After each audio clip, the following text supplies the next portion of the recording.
ओ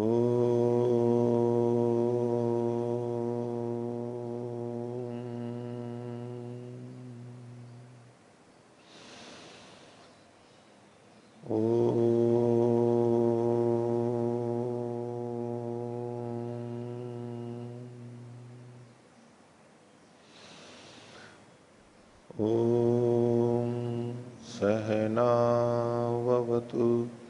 सहनौ भुनक्तु सह वीर्यं करवावहै तेजस्विनावतीतमस्तु मा विद्विषावहै। ओम शांति शांति शांति। न्याय दर्शन की 97वीं कक्षा, न्याय दर्शन के चौथे अध्याय का दूसरा अन्य हम देख रहे हैं। पृष्ठ संख्या 570। एक नया अधिकरण प्रारंभ कर रहे हैं, प्रकरण प्रारंभ कर रहे हैं। पूर्व पक्षी समस्त भावों का निषेध करना चाह रहा है। कुछ भी भाव सत्ता होती ही नहीं है, उसके लिए वो कुछ अलग तरीके से निषेध कर रहा है। तो 26वें सूत्र की भूमिका देखिए। यदिदम भवान बुद्धि आश्रित्य बुद्धि विषया संति इति मन्यते अल्प विराम। पूर्व पक्षी सिद्धांति को कह रहा है कि आप जो ये मानते हो, क्या बुद्धि विषया संति, बुद्धि के ज्ञान के विषय यानी घटपट आदि हैं, ये जो मानते हो, एक तो होता है ज्ञान और एक होता है ज्ञान का विषय यानी प्रमेय। प्रमा प्रमेय, जो ज्ञान हो रहा है वो जिस विषय वाला है वो विषय भी है। आम का पेड़ है तो आम का पेड़ है, हमारे को ज्ञान हो रहा है तो जिसका ज्ञान हो रहा है वो होता है। गाय है तो गाय का ज्ञान हो रहा है तो गाय है। तो सिद्धांति को कहा कि ये जो आप मानते हो कि बुद्धि के विषय हैं, किस आधार पे? यदिदम बुद्धि आश्रित्य, बुद्धियों को आश्रित करके, ज्ञान को आश्रित करके, ज्ञान के आधार पर आप ये कहते हो कि ज्ञान के विषय भी हैं। ठीक है, हम किस आधार पर कहते हैं कि यहां ये वस्तु है? कैसे कहेंगे? तो प्रथम सामान्यतः किसी व्यक्ति को यूं पूछा जाए कि ये सामने है, इसको कैसे कह रहे हो आप? तो क्या बोलेगा वो? अरे भाई सामने है इसलिए है, इसमें क्या पूछना है। लेकिन चूंकि हम ये सारा पढ़ते हुए आ रहे हैं और तो उसमें कि हमें कैसे पता लगा कि सामने है, तो यूं कहेंगे कि चूंकि हमारे को इसका ज्ञान हो रहा है। और कोई आधार है? और कोई आधार है? क्या लेखनी है? कैसे पता लगा? अब सामान्य व्यक्ति यूं कहेगा भाई है ना, ये सामने दिख तो रही है, ये तो कुछ छू रहा है, छू रहा हूं मैं, दिख रहा हूं, सब दिख हो रहा है ना, तो है ये। इसका क्या मतलब हुआ? मेरे को दिखाई दे रही है, मैं इसको छू पा रहा हूं, इससे मैं क्रिया कर पा रहा हूं, लिख पा रहा हूं।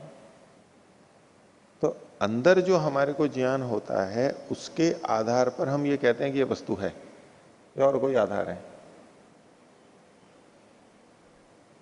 इस ज्ञान का आश्रय क्या है? जो हमारे को ज्ञान हो रहा है उसका आश्रय क्या है? वो सामने वाली वस्तु। तो सामने कोई वस्तु है, इसका आधार ये है, हम अपने ज्ञान को मानते हैं क्योंकि दिख रही है तो है, छूने से पता लग गया। यानी ज्ञान के आधार पर हम किसी वस्तु के होने का निर्णय करते हैं।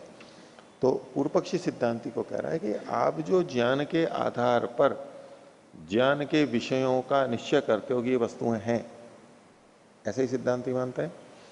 तो कहा यदिदम भवान बुद्धि आश्रित्य, बुद्धि जो है ये द्वितीय का बहुवचन, बुद्धियों को आश्रित करके मन्यते, ये मानते हो कि बुद्धि विषय संति, बुद्धि के विषय भी हैं।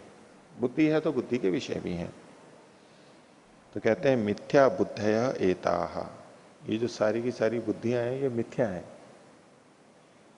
जो आप ज्ञान कर रहे हो ना, ये बुद्धि है, ये सारी की सारी मिथ्या है। कैसे? यदि ही तत्व बुद्धयः स्युः, अगर ये तत्व बुद्धियां होवें, वास्तविक बुद्धियां होवें, तो बुद्धिया विवेचने क्रियमाणे, बुद्धि के द्वारा विवेचन के करने पर याथात्म्यम बुद्धि विषयाणाम उपलभ्यता, बुद्धि के जो विषय हैं उनका वास्तविक ज्ञान हमारे को होवे। यदि ये बुद्धियां ठीक होवें तो इन बुद्धियों के जो विषय हैं उनका यथार्थ वास्तविकता का हमें पता लगे। इसका मतलब क्या है पूर्व पक्षी का? कि हमें जो ज्ञान उपलब्ध हो रहा है वो मिथ्या है। सिद्धांति कह रहा था जो ज्ञान उपलब्ध होता है उसी के आधार पर हम बुद्धि के विषयों को मानते हैं, तो ये ज्ञान ही आपका गलत है। अगर ये ज्ञान ठीक होता तो जैसा ज्ञान हो रहा है वैसा हमें मिलना चाहिए था। ठीक बात कह रहे हैं ना तो पूर्व पक्षी? अगर ये ज्ञान ठीक है तो जैसा ज्ञान है वैसा ही मिलना चाहिए था। ज्ञान कुछ और हो रहा है, मिल कुछ और रहा है, तो क्या कहेंगे? ज्ञान गलत है।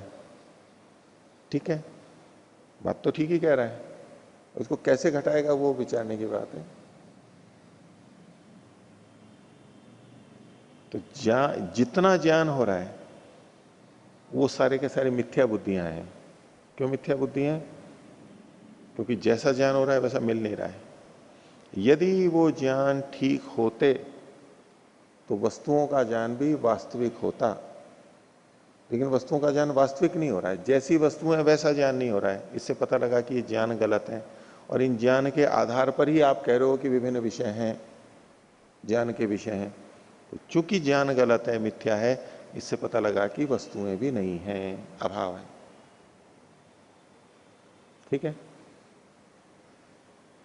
तो इसकी उल्ट वैसे भाषा है यदि करके है ना, यदि ही तत्व बुद्ध है स्युः, ये जो सारे ज्ञान है यदि ये वास्तविक बुद्धियां हुए तो बुद्धि से विवेचन करने पर यथात्म्य बुद्धि विषयाणाम उपलब्धता, बुद्धि के विषयों की यथार्थता पता लगती। यथार्थता तो पता लग नहीं पा रही है।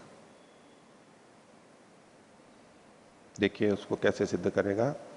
बुद्धिया विवेचना तु भावानाम याथात्म्य अनुपलब्धि ही, अल्प विराम, तंत्वपकर्षणे पट सद्भाव अनुपलब्धिवत तद अनुपलब्धि।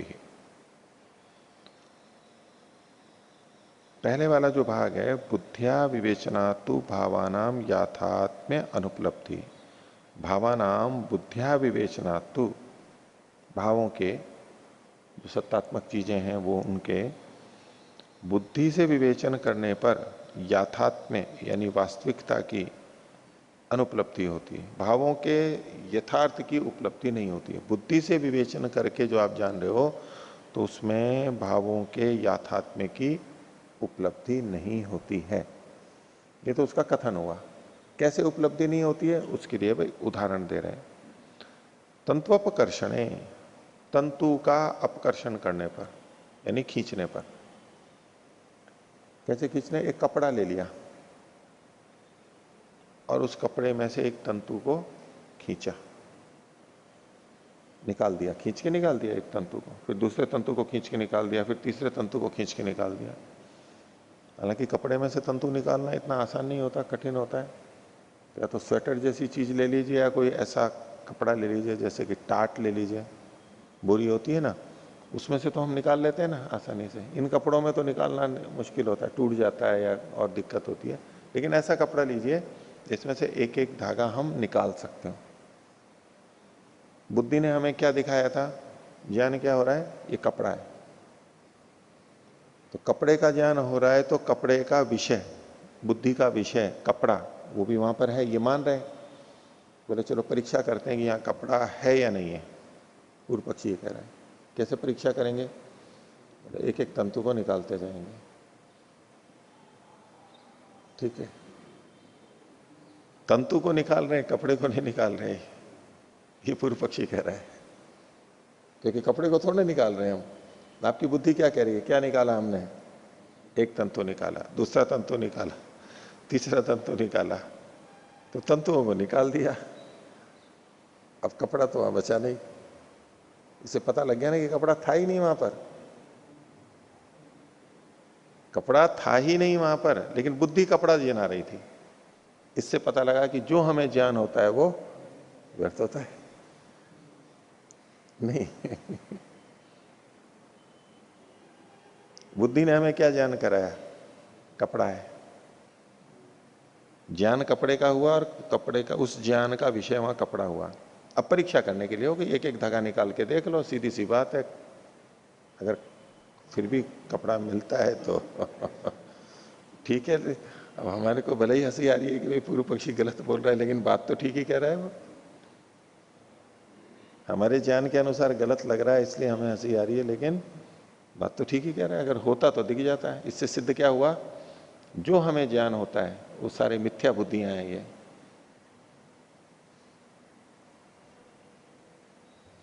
बुद्धिया विवेचना तु भावानाम, तो तंत्वोपकर्षे पट सद्भाव अनुपलब्धि पर, तंतु के हटाने पर पट के सद्भाव की अनुपलब्धि हो रही। पट, कपड़े की सत्ता वहां पर मिल नहीं रही है हमारे को। तद अनुपलब्धि ही उसकी, यानी और जितने भी अवयवी हैं उन सब की अनुपलब्धि। आप ये कहते हो ये अवयवी है, ये अवयवी है, ये व्यक्ति है, ये पुरुष, ये स्त्री है, ये बच्चा है, ये वृद्ध है, ये पत्थर है, ये मकान है, कुछ भी, ये डंडा है, ये दरी है, ये रोटी है, जितने अवयवियों को आप नाम ले रहे हो सारा हम अवयवी ही तो देख रहे हैं, अवयवियों का तो ज्ञान कर रहे हैं। ये आपकी मिथ्या बुद्धि है। अवयवी है होता ही नहीं है, अभाव है सबका। भाष्य देखिए, यथा अयम तंतु अयम तत्व तंतु इति, जैसे ये तंतु, फिर दूसरा निकाला तो ये भी तंतु, इति प्रत्येकम तंतुषु विविच्यमानेषु न अर्थांतरम किंचित उपलब्ध थे। अल्प विराम, एक एक को अलग करने पर कोई अर्थांतर यानी अवयवी, क्योंकि तंतु तो अवयव हैं, अवयवों को निकाल दिया तो अवयवी वहां पर कुछ भी नहीं बच रहा है। इसलिए तो यत पट बुद्धेर विषय स्यात्, कोई ऐसा अर्थांतर उपलब्धि नहीं हो रहा है जो कि पट बुद्धि का विषय हो। तो पट बुद्धि तो हो रही है लेकिन पट का विषय नहीं है वहां पर, पट विषय नहीं है। तो ऐसा कोई वस्तु नहीं मिल रही जो कि पट बुद्धि का, जो हमारे को पट का ज्ञान हो रहा है उसका कोई विषय तो होना चाहिए वहां पर, वो है नहीं। याथात्म्य अनुपलब्धे है, जो वास्तविकता है उसकी अनुपलब्धि होने से असति विषय पट बुद्धिर भवंती, विषय नहीं है लेकिन फिर भी पट की बुद्धि हो रही है, तो इसलिए ये मिथ्या बुद्धिर भवंती एवं सर्वत्रेति, तो ये सब मिथ्या बुद्धियां हैं। ऐसे ही सब जगह लगाना चाहिए। पट है, घट है, मनुष्य है, पृथ्वी है, तारा है, सूर्य है, लेखनी है, घड़ी है, सब कुछ सब जगह ये का ये लगेगा। तो इसलिए कुछ भी नहीं है, मिथ्या बुद्धियां हैं। तो बोल दिया हमारे को गलत भी लग रहा है, लेकिन इसका उत्तर तो आना चाहिए ना कि इसको खंडित कैसे करें, खंडित कैसे करें। जटिल प्रश्न हो जाते हैं ना, इसको समझाए कैसे। पता है कि गलत है ये, लेकिन गलत सिद्ध भी तो करना पड़ेगा, कहने से तो गलत नहीं हो जाता, बताना पड़ेगा। तो सिद्धांति उत्तर दे रहा है 27वां सूत्र, व्याहतत्वाद अहेतु। व्याहत यानी परस्पर विरुद्ध होने से ये आपका हेतु हेतु नहीं है। दो विरुद्ध बातें आपकी हो गई, आपकी जो प्रतिज्ञा है और आपका जो हेतु है ये आपस में विरुद्ध है, तो आपके दोनों कथन विरुद्ध हो रहे हैं। कैसे कैसे व्याहत हो रहे हैं? तो बोले यदि बुद्धिया विवेचनम भावनाम, यदि आप कह रहे हो कि बुद्धि से भावों का विवेचन होता है, बुद्धि से भावों का विवेचन होता है, भावों का मतलब सत्तात्मक चीजों का, यही तो कहा था पूर्व पक्षी ने कि बुद्धि से जब इसका विवेचन करते हैं, यदि ही तत्व बुद्धिया स्वबुद्धिया विवेचने क्रियमाणे, यदि ही तत्व बुद्धिया बुद्धिया विवेचने क्रियमाणे, सूत्र की भूमिका में और सूत्र में भी बुद्धिया विवेचनम विवेचना तु भावानाम, भावों के बुद्धि से विवेचित करने पर, तो उसको पकड़ के सिद्धांति कह रहा है कि यदि बुद्धि से विवेचन होता है भावों का, अल्प विराम, यदि बुद्धिया विवेचनम भावनाम, ये अभ्युपगम से कह रहे हैं, आप ऐसा मान रहे हो कि बुद्धि से विवेचन होता है, तो न सर्व भावानाम यथात्म्य अनुपलब्धि ही, तो सब भावों के यथार्थ की अनुपलब्धि होती है, ये बात नहीं हो सकती। जब आप कह रहे हो कि बुद्धि से भावों की विवेचना होती है, आप बुद्धि भी मान रहे हो और भावों को भी मान रहे हो, जिनकी विवेचना हो रही है वो भी मान रहे हो। तो न सर्व भावानाम याथात्म्य अनुपलब्धि, सब भावों के जैसे हैं वैसे की अनुपलब्धि, सबकी तो अनुपलब्धि नहीं हो सकती। और उल्टा कहते हो अतः सर्व भावानाम याथात्म्य अनुपलब्धि, आप कहते हो कि जितने भी भाव हैं उनकी वास्तव में अनुपलब्धि है। तदा तो न बुद्धिया विवेचनम भावनाम, तो फिर बुद्धि से भावों का विवेचन ही नहीं हो सकता। ये जो कथन है बुद्धि से भावों की विवेचना करने पर,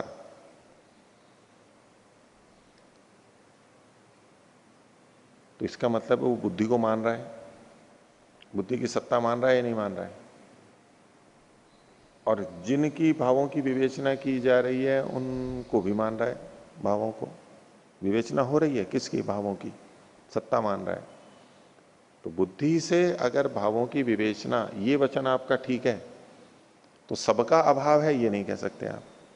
और यदि आप कह रहे हो कि सबका अभाव है,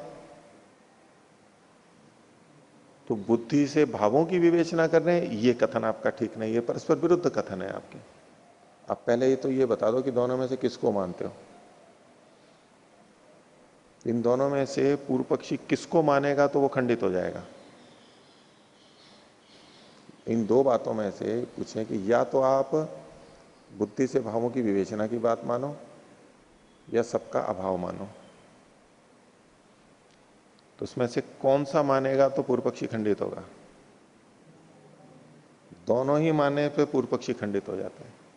बुद्धि से सब भावों को माना तो सब अभाव है ये उसका कथन खंडित हो जाएगा, और सबका अभाव ये माना उसने तो बुद्धि से भावों की विवेचना का कथन उसका खंडित हो जाएगा। तो दोनों ही पक्षों में खंडित होगा वो।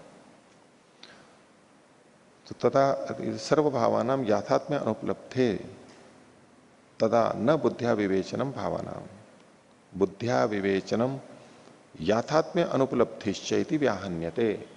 बुद्धि से विवेचना और याथात्म्य की अनुपलब्धि, ये दोनों परस्पर विरुद्ध हैं। बुद्धि से विवेचना हो रही है भावों की तो याथात्म्य उपलब्धि मानोगे, याथात्म्य अनुपलब्धि है तो आप ये नहीं कह सकते कि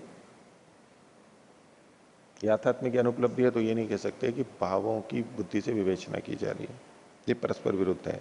तदुक्तम, जैसा कि हमने पीछे कहा था, अवयव अवयवी प्रसंगश्चैवम आप प्रलयादिति, पीछे 15वें सूत्र में, कि अवयव अवयवी का प्रसंग अगर यूं मानेंगे तो प्रलय पर्यंत वो तो चलता ही जाएगा, शून्य तक चलता ही जाएगा, चलता ही जाएगा। या तो कहीं निष्ठा माननी पड़ेगी परमाणु पर, नहीं तो ये चलता जाएगा, कभी चलता ही जाएगा, चलता ही जाएगा, कभी रुकने वाला नहीं है।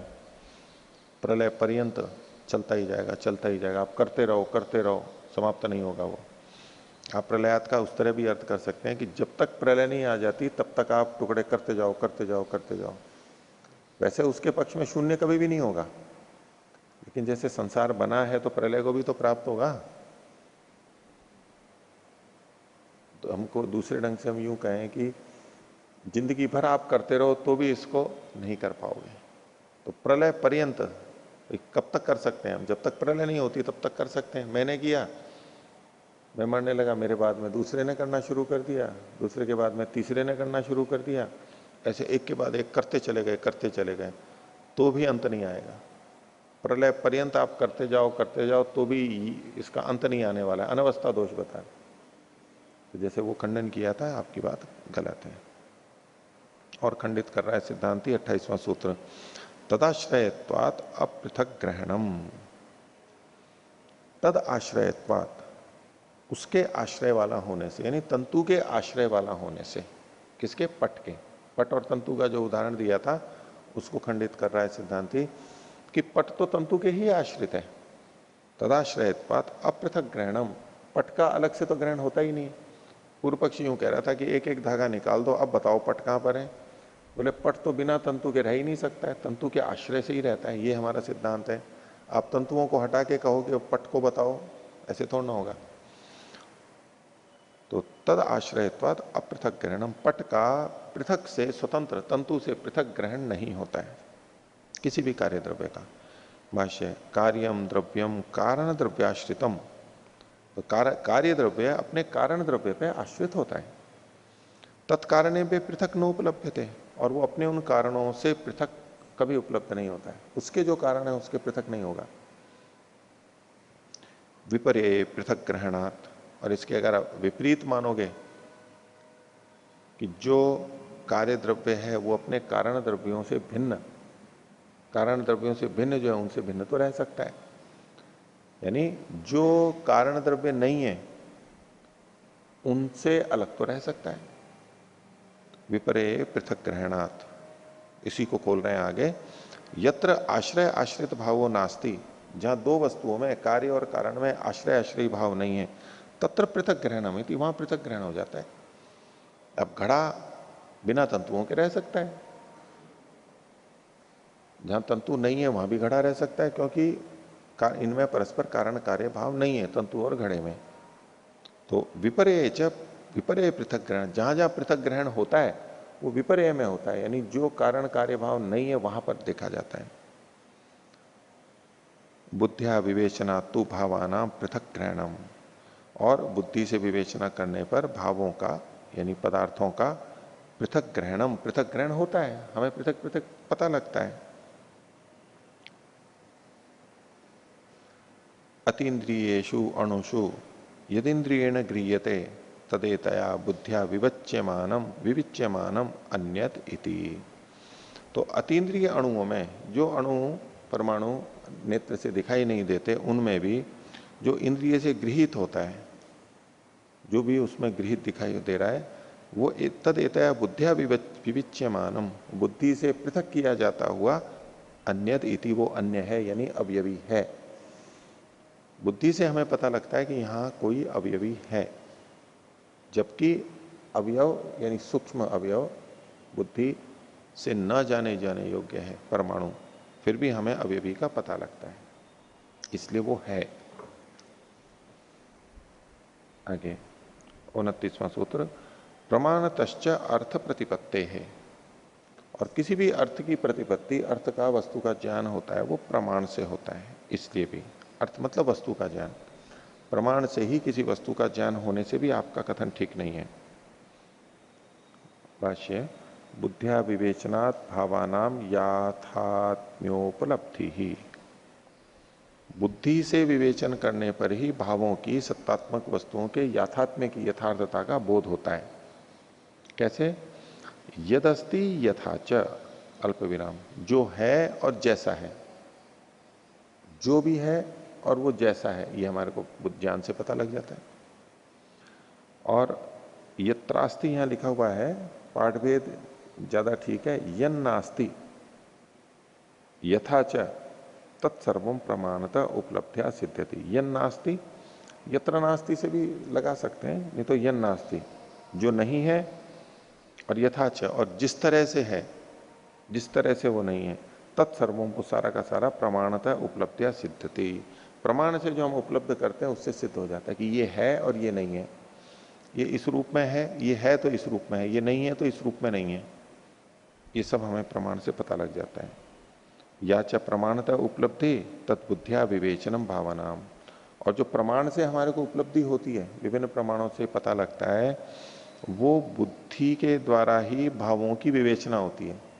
प्रमाणों से हम जब सत्ता सिद्ध करते हैं तो उसमें करते क्या है, हम बुद्धि से भावों की सिद्धि ही तो करते हैं, ज्ञान से भावों की सिद्धि ही तो करते हैं। हमें किसी वस्तु की उपलब्धि कैसे होती है, तो यह प्रमाणों से होती है, प्रमाणों से वस्तु की उपलब्धि होती है। ये जितनी भी प्रमाणों से वस्तु की उपलब्धि होना है, ये सारा का सारा ज्ञान के द्वारा ही वस्तु की सिद्धि होना है। क्योंकि प्रमाण का जब हम प्रयोग करेंगे तो प्रमाण से क्या उत्पन्न होगा, ज्ञान ही तो उत्पन्न होगा। प्रक्रिया तो यही है, प्रमाण से ज्ञान उत्पन्न होगा और ज्ञान के आधार पर फिर हम कहेंगे कि वस्तु है या नहीं है। तो जब प्रमाण से किसी वस्तु की उपलब्धि अनुपलब्धि कही जा रही है, तो वो एक तरह से ज्ञान से ही वस्तु की उपलब्धि अनुपलब्धि कही जा रही है, में कोई अंतर नहीं। तो याच प्रमाणतः उपलब्धि तद बुद्धिया विवेचनम भावना, वो बुद्धि से ही भावों की विवेचना है, क्योंकि प्रमाण से ज्ञान होता है। और इससे भावानाम के बाद अल्प विराम है ही। तेन सर्वशास्त्राणि सर्वाणि सर्वकर्माणि सर्वे च शरीरिणाम व्यापारा व्याप्ता।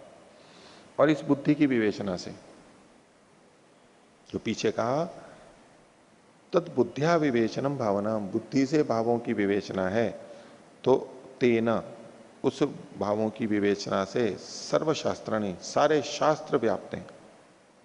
सब शास्त्रों में ज्ञान से ही विवेचना की जाती है, प्रमाणों से, ज्ञान और ज्ञान से भाव की विवेचना की जाती है। तो सर्वाणी सर्वशास्त्राणी और सर्वकर्माणी, जितने भी कर्म हैं वो सब इससे व्याप्त हैं।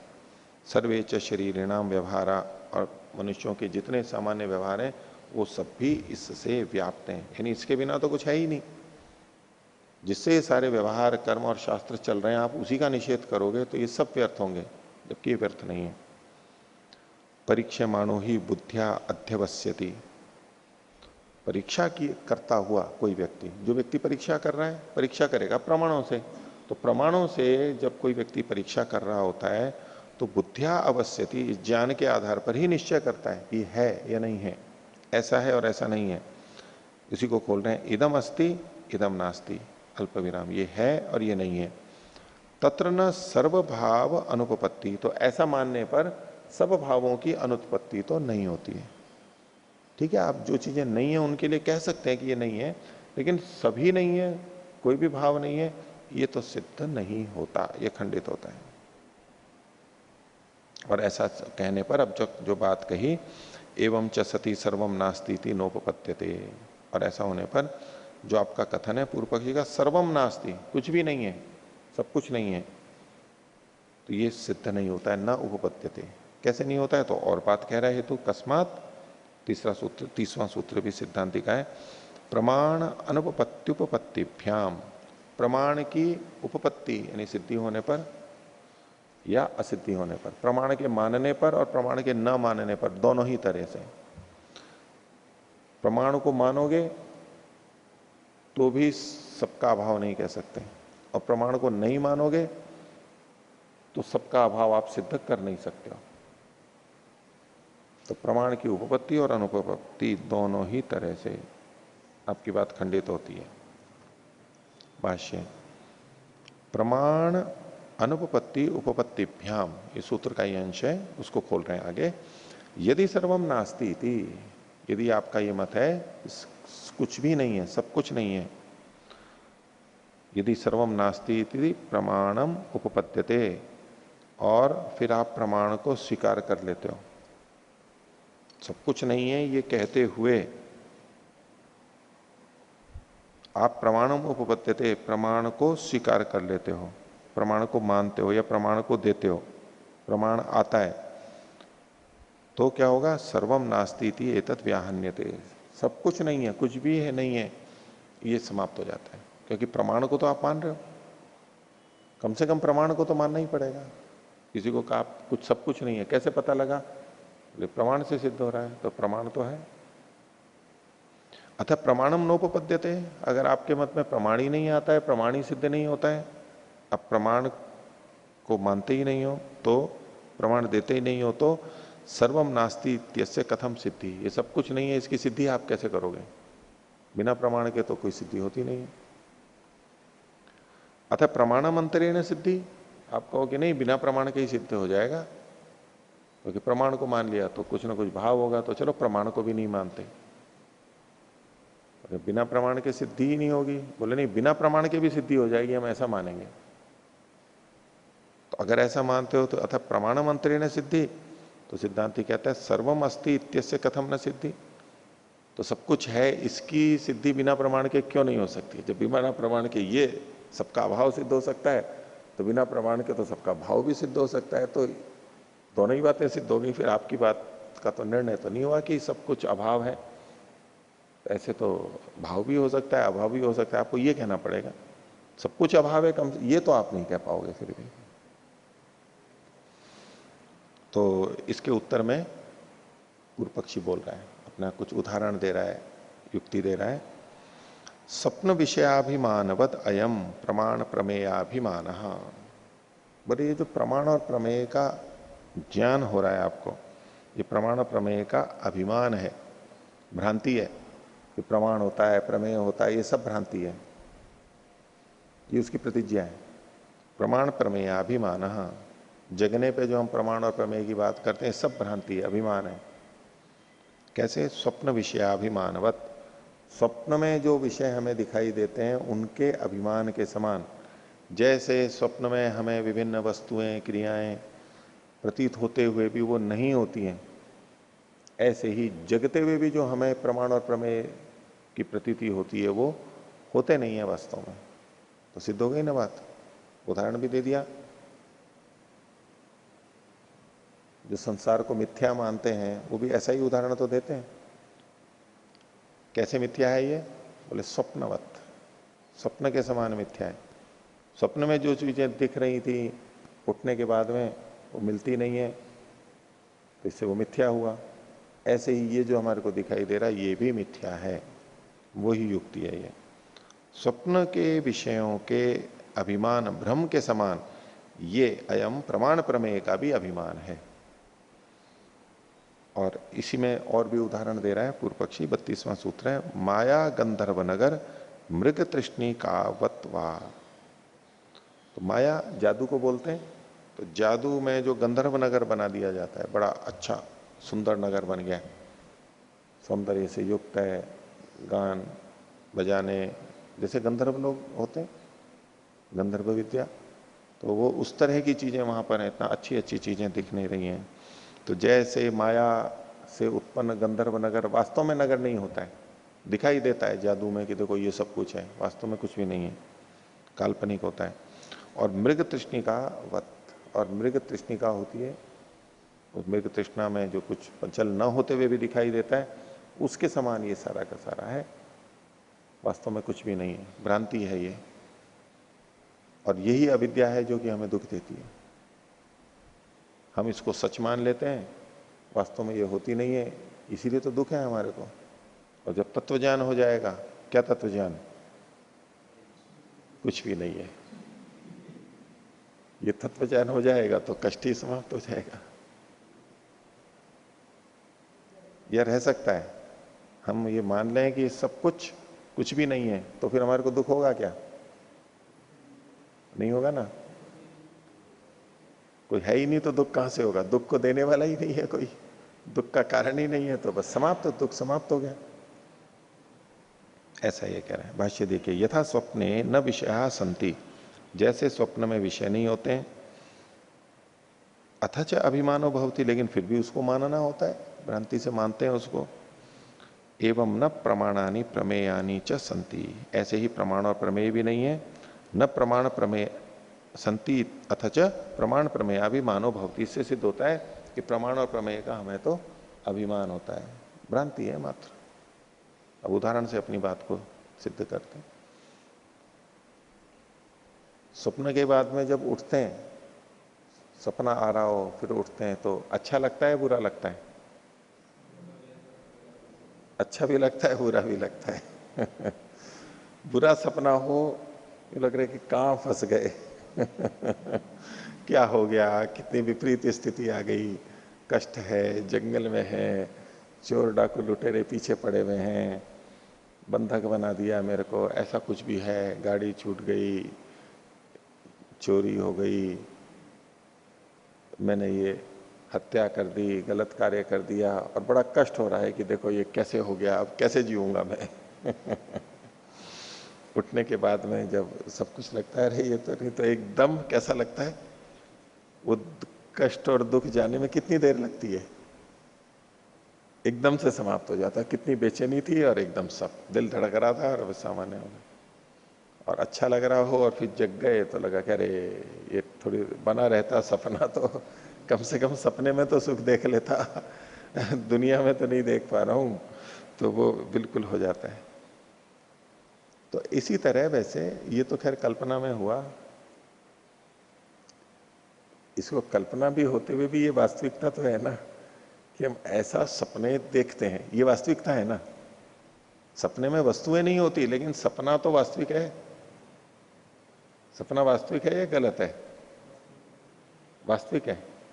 तो सपना वास्तविक है, उसके दो तरह से अर्थ होते हैं कि सपना वास्तविक है, सच्चा है, मतलब वो चीजें भी वैसी हैं, वो चीजें वैसी हैं ऐसा नहीं। अब मृग तृष्णा वास्तविक है या झूठी है? मृग तृष्णा वास्तविक है या झूठी है? हाँ, वहां जल तो अवास्तविक है, लेकिन हमें जो जल की भ्रांति हो रही है वो तो वास्तविक है, वास्तव में भ्रांति हो ही रही है वो, उसमें क्या झूठ है? ऐसे ही सपने सच्चे होते हैं या झूठे होते हैं? तो सपना देख रहे हैं वो तो अपने आप में सच्चा है भी, हाँ देखा मैंने सपना, इसमें कोई झूठ नहीं है कि मैंने सपना नहीं देखा। सपना तो देखा, लेकिन वो वस्तुएं नहीं होती हैं। तो जब एकदम आंख खुलते ही हमारे को सारा कष्ट समाप्त हो जाता है। ऐसे ही इस संसार के जो बंधन, बाधाएं, पीड़ाएं, इन सब से अगर हम अलग चले जाएं, सबसे अलग चले जाएं, जैसे मुक्ति में चले जाते हैं, तो बाधा, पीड़ा, कष्ट के हटने में कितनी देर लगेगी? कुछ भी नहीं, उसी समय समाप्त। जैसे जगते ही समाप्त, ऐसे ही मुक्ति प्राप्त होते ही ये सारी चीजें समाप्त, एकदम से समाप्त। यही को प्रलय आ गई तो भी उस समय के लिए समाप्त। तो ये वैसे इन्होंने भाष्य जो किया है ये 31वें का किया है, लेकिन 32वें के लिए और कुछ भाष्य करने को था नहीं, तो वहीं पर ही संख्या लिख दी, मतलब बता दिया बस। तो इसके लिए सिद्धांति खंडन कर रहा है 33वां सूत्र, हेतु अभावात असिद्धि। बोले जो आपने अपनी बात को सिद्ध करने का प्रयास किया, इसमें हेतु नहीं दिया, कोई हेतु का अभाव है। उदाहरण तो दे दिया, हेतु का अभाव है, और बिना हेतु के केवल उदाहरण से बात सिद्ध नहीं होती। मत मतांतरों में और उसमें बहुत जगह उदाहरणों से ही बात को समझाया जाता है, और बहुत बार बच्चों को भी कोई बात समझाई जाती है, बस उदाहरण दे देते हैं, वो समझ जाते हैं कि अच्छा ये ऐसा है, लेकिन ऐसा क्यों है ये उनका दिमाग नहीं चलता। छोटे बच्चों का उदाहरण दे दिया, ऐसा है, ये कैसे होता है, बोले ऐसे होता है, वो समझ अच्छा ऐसे होता है। वो वैसे होता है नहीं होता है ये उसको नहीं पता है, लेकिन बड़े होकर के तो भाई ये ऐसा है, ऐसा क्यों है, हेतु की आवश्यकता होती है। ऐसे ही धर्म के क्षेत्र में जब जो चीजें बताई जाती हैं और बुद्धि बच्चों जैसी होती है, बच्चों जैसी मतलब शुद्ध की दृष्टि से नहीं, अविकसित होती है, सोचने में संपन्न नहीं होती है, तो उन उदाहरणों से ही बस बात को समझ लेते हैं कि अच्छा ऐसा है, मान लेते हैं, बच्चों की तरह से मान लेते हैं। ये सारा अध्यात्म का क्षेत्र, धर्म का क्षेत्र उनके लिए अज्ञानता का होता है, तो इसलिए उसको बस मान लेते हैं। उदाहरण दिया और मान लिया। लेकिन जहां बुद्धिमान होगा वो ये पूछेगा कि इसमें हेतु क्या है, ये इस जैसा है, ये कैसे कह सकते हो आप, ये परमात्मा कैसे हमारे सबको नियंत्रित करता है एक जगह पर रहते हुए, जैसे सूर्य किस तरह से, जैसे सूर्य करता है। अब जो देखते हैं, हाँ सूर्य देखो एक ही जगह रहते हुए भी करता है, उसको ये पक्का पता है, और सूर्य करता भी है, बस वैसे ही उसको भी मान लेता है। वैसे ही परमात्मा भी एक जगह रहता है, वह सबका संचालन करता है, सर्वव्यापक होने की आवश्यकता ही नहीं है, मानने की आवश्यकता ही नहीं है। बस उदाहरण मात्र से वो समझ जाते हैं, स्वीकार कर लेते हैं। नहीं तो जो बुद्धिमान होगा वो क्या करेगा, भाई इसमें हेतु दो कि परमात्मा सूर्य के समान है, ये कैसे, ये जो संसार की वस्तुएं हैं ये भ्रांति है, अभिमान है, ये स्वप्न के समान है, तो कैसे, इसमें हेतु तो दो कि ये स्वप्न के समान है। वो हेतु पूछेगा, बुद्धिमान व्यक्ति हेतु पूछेगा, बिना उसके मानेगा नहीं वो। लेकिन जहां हमने हेतु पूछा, बुद्धि को लगाया, तो बोले धर्म में, अध्यात्म में बुद्धि नहीं चलती है, ये बुद्धि का क्षेत्र ही नहीं है। बुद्धि कहां पर लगती है, विज्ञान में लगती है। ये सांसारिक पाश्चात्य विज्ञान जो है ना, उसमें बुद्धि लगती है। और भारतीय जो विज्ञान यानी अध्यात्म का जो विज्ञान है, वो तो प्रारंभ ही तब होता है जब बुद्धि की समाप्त होती है, बुद्धि की सीमा जब समाप्त होती है तभी शुरू होता है वो तो। और अब आप इसमें बुद्धि लगा रहे हो, तो बुद्धि लगाओगे तो इस विज्ञान को आप कभी भी नहीं सीख सकते। बुद्धि को छोड़ो तब आप इस अध्यात्म विद्या को जान सकते हो। ये सब बातें कह करके उसको चुप कर देते हो। और बुद्धि, किसी ने प्रश्न किया, इसका प्रश्न किया मतलब है तो आशंका कर दी उसने, प्रश्न खड़ा कर रहे हो, विश्वास नहीं है, श्रद्धा नहीं है। बिना विश्वास श्रद्धा के तो अध्यात्म में जा नहीं सकते। तो जैसा कहा वैसा मानो बस। संशय करोगे, प्रश्न उठाए मतलब संशय, और संशय आत्मा विनश्यति, नष्ट हो जाओगे। इसलिए प्रश्न शंका नहीं करनी है आपको। ये सब बहुत सारे उनके पास कहने बोलने के लिए चीजें हैं, और वो व्यक्ति सोचता है हाँ जी हाँ। शास्त्र में कहा है संशयात्मा विनश्यति, मान लो बस। उसको वो ही शरणागति, उसके दिमाग को ऐसा ही बना दिया जाता है, बस मान लो, कहा है मान लो, इसमें कुछ भी नहीं छेड़ना है। इसलिए अच्छे अच्छे वैज्ञानिक जो इन चीजों से डरते हैं, धर्म और अध्यात्म के क्षेत्र में आके बस बुद्धि को एक तरफ रख के जैसा है वैसा मान लेते हैं। उधर दुनिया में दिमाग लगाएंगे, खूब लगाएंगे, कारण पूछेंगे, कारण कार्य संबंध देखेंगे, खूब खोज करेंगे, वहां ऐसे नहीं मानेंगे। लेकिन इधर उनका दिमाग बंद कर दिया तो वो भी नहीं स्वीकार करते। जो जिनकी बुद्धि नहीं है वो तो करेंगे कैसे, बुद्धिमान भी नहीं करते, आंख बंद करके रखते हैं, बस प्रयोग ही नहीं करते उसके लिए। तो सिद्धांति ने कहा हेतु अभावात सिद्धि, आपने हेतु तो दिया ही नहीं, बिना हेतु के तो कोई बात सिद्ध नहीं होती है। तो ये हेतु का अभाव कैसे है उसको आगे समझा रहे हैं। स्वप्नांते विषय अभिमानवत प्रमाण प्रमेयाभिमानो अल्प विराम। स्वप्नांत में, स्वप्न के मध्य में, अंत में, बीच में, स्वप्न में विषयों के अभिमान के समान, विषयों के भ्रम के समान प्रमाण और प्रमेय का भी भ्रम है, ऐसा जो आपने कहा, न पुनः ऐसा क्यों नहीं मान लेते हम कि जागरितांते विषयोपलब्धिवत, जैसे जगते समय हमें विषयों का ज्ञान होता है वैसे ही प्रमाण प्रमेय वास्तविक है। प्रमाण और प्रमेय वास्तविक है या नहीं है?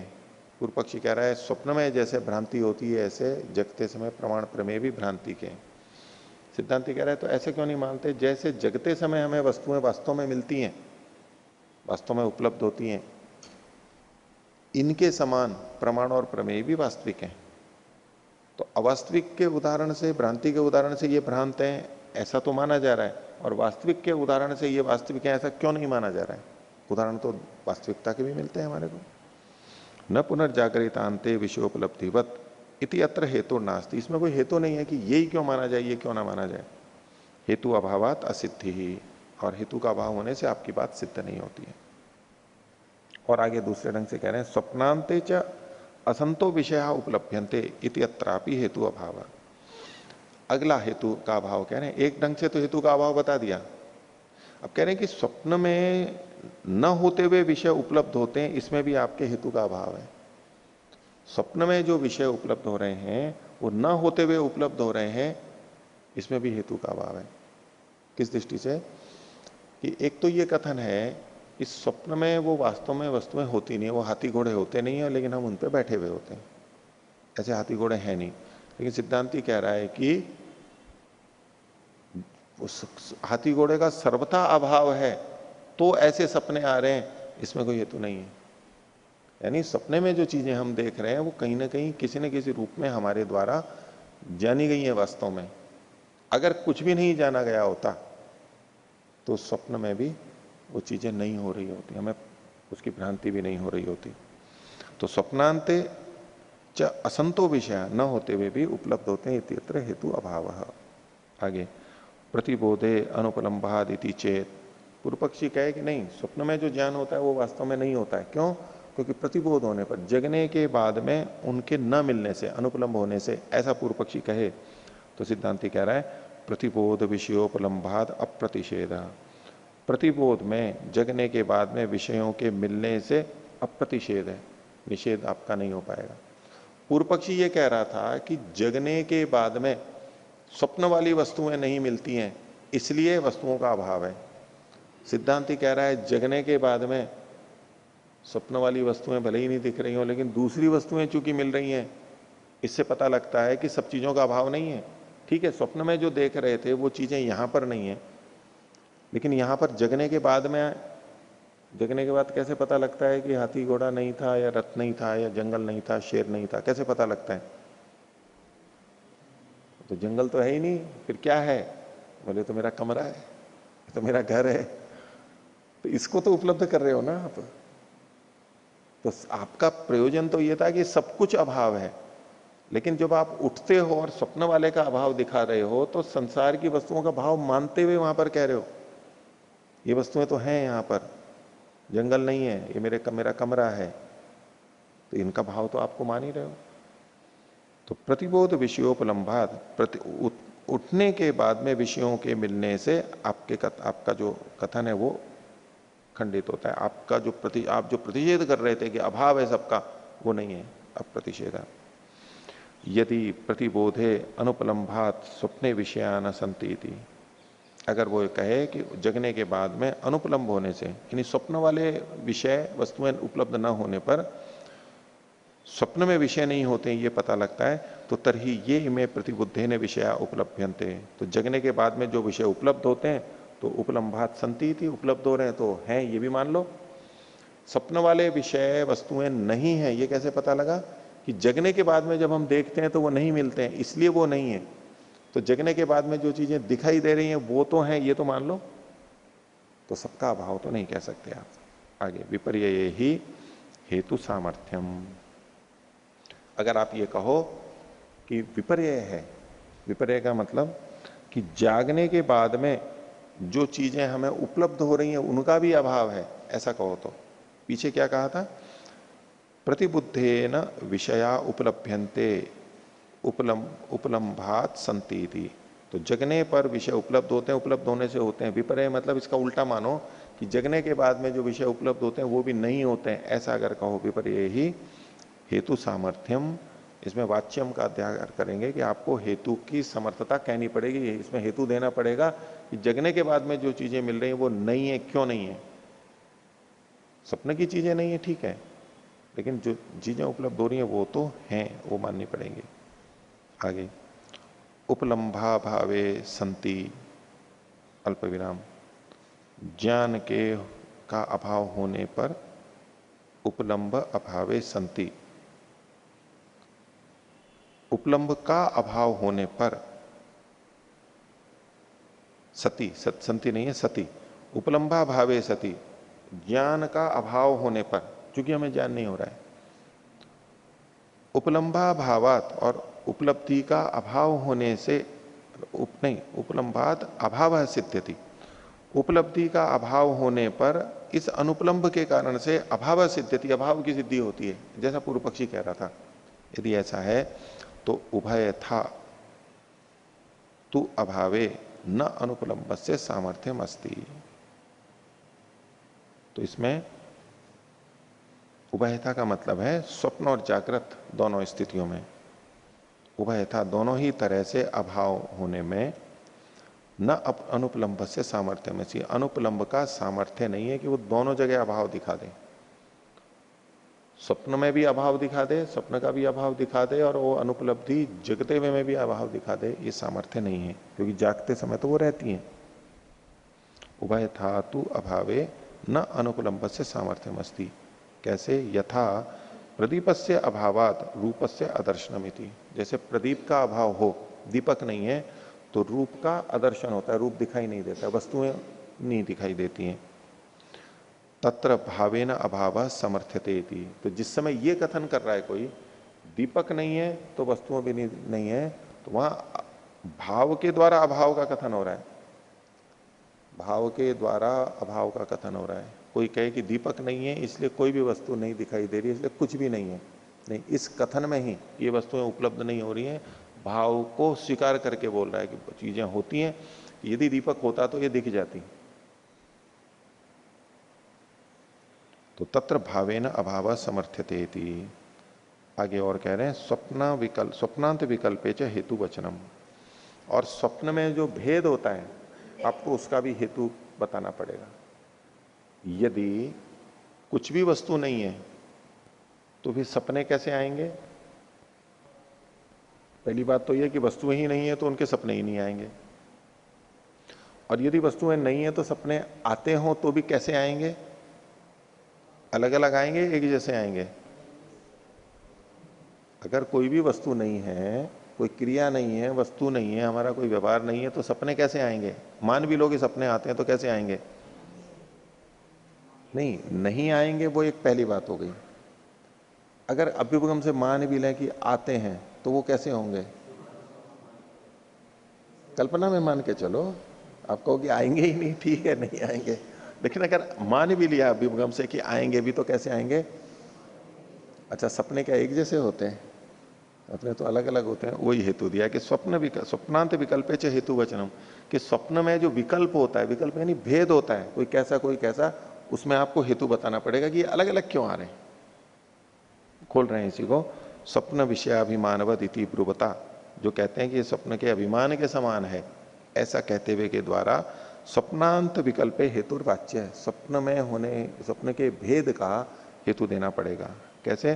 क्वचित स्वप्नो भयोपसंगिता, कोई स्वप्न तो डर से युक्त होता है, कश्चित प्रमोदोपसंगिता, कोई प्रसन्नता या हर्ष से युक्त होता है, कश्चित उभय विपरीता, कोई दोनों से विपरीत होता है, न तो भय होता है और न हर्ष होता है, बस सामान्य होता है, बस घटना चल रही है। कदाचित स्वप्न में न पश्यति, और कभी स्वप्न ही नहीं देखता है। तो ये जो स्वप्न के विकल्प हैं, इसका कारण आप बताओ कि ऐसे होता क्यों है? निमित्त वस्तु स्वप्न विषयाभिमानस्य, क्योंकि स्वप्न के विषय के अभिमान का निमित्त वाला होने से, इस स्वप्न के में जो विषयों का की भ्रांति हो रही है वो किसी न किसी निमित्त वाला होता है। किसी को कोई भ्रांति, किसी को कोई भ्रांति, तो कोई ना कोई कारण तो अलग अलग होगा, निमित्त तो होगा। और निमित्त विकल्पात विकल्पोपपत्ति है, उसके लिए आपको निमित्त कारणों का विकल्प मानना पड़ेगा। निमित्तों का विकल्प होने पर ही स्वप्न के विकल्प की सिद्धि होती है। वो जो निमित्तों का विकल्प कैसे मानोगे? यानी निमित्त मानने पड़ेंगे, निमित्त मानने पड़ेंगे। अब छोटे बच्चे को यही सपना आता है कि मैं कब खेलने जाऊं और खेलूं, परीक्षा में अनुत्तीर्ण हो गया, आज पाठ तैयार नहीं किया तो विद्यालय में अध्यापक जी से डांट पड़ रही है, मार पड़ रही है, उसको ऐसे ही सपने आते हैं। और क्या, अधिकतर वही सपने आएंगे, और बड़ों को बड़ों जैसे आएंगे, बूढ़ों को बूढ़ों जैसे आएंगे, जिनको रोग है उनको रोगों के आएंगे, जिनको पैसे नहीं है उनको पैसों के सपने आएंगे, जिनके पास पैसे हैं उनको लुटेरों के सपने आएंगे। तो अपने हिसाब से, यानी इसका जो भेद है तो निमित्त में भेद होगा। तो इससे पता लगता है कि जागते समय जो चीजें हैं उनका अभाव नहीं है, वो वास्तविक सत्ता है उसकी। तो अभी ये विषय और आगे चलेगा, आज का विषय हम इतना ही रखते हैं। प्रणव था।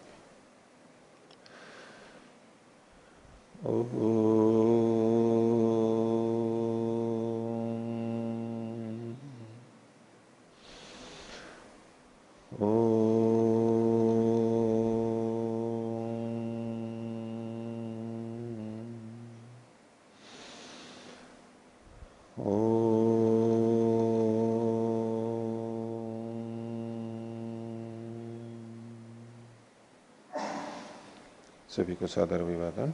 ओम